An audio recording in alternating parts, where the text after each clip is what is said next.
The flickering fluorescent lights of the late-night subway platform hummed with a tired, buzzing energy, casting long, distorted shadows that danced with the occasional gust of wind whistling through the grimy tunnels.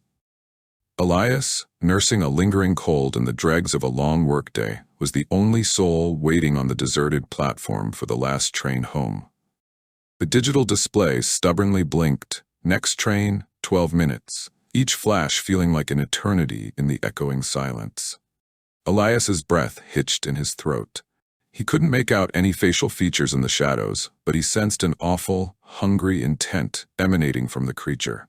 Its movements were jerky, uneven, but undeniably directed towards his platform. He scrambled back, pressing himself against the cold tile wall, his heart hammering against his ribs.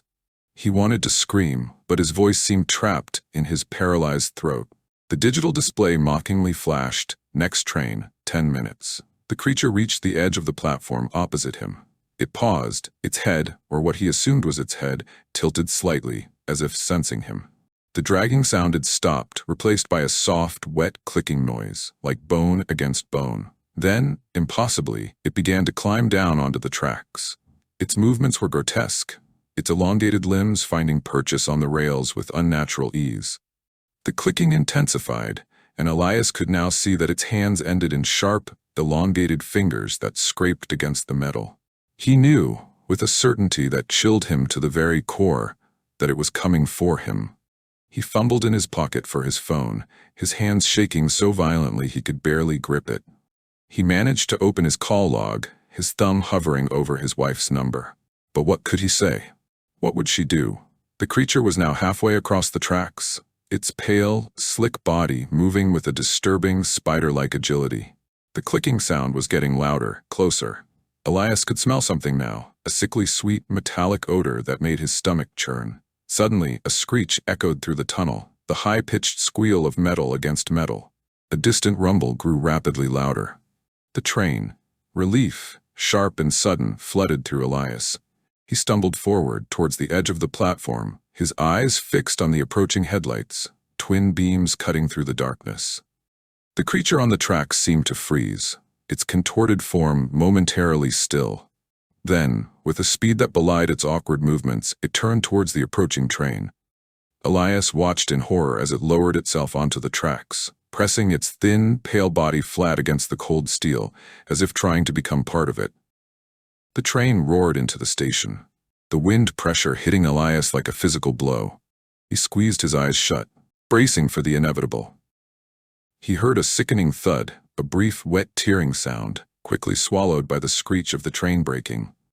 When the train finally shuddered to a halt, the doors hissed open. Elias stood frozen, his body trembling uncontrollably.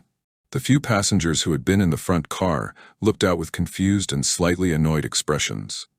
"Sir? Are you all right?" a conductor called out, peering at him from the train.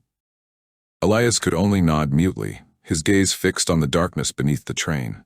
He didn't see anything, but the sickly sweet smell was stronger now, mingling with the sharp scent of hot metal. He forced himself to step onto the train, his legs feeling like lead. He found an empty seat and collapsed into it, his mind racing. Had he imagined it? Had the stress in the late hour conjured that horrifying vision? As the train pulled away from the station, Elias glanced back at the empty platform. The flickering fluorescent lights cast the same long, distorted shadows. Everything looked normal. But he knew it wasn't. He could still feel the icy grip of terror in his chest, still hear the wet clicking, still smell that awful sweetness. And every time the train plunged into the darkness between stations, he couldn't shake the feeling that something unseen was lurking just beyond the edge of the light, patiently waiting in the echoing blackness. He would never look at the subway the same way again. He knew, with chilling certainty, that he had seen something that night that wasn't meant to be seen, and that it might still be down there, in the dark, waiting for the last train home.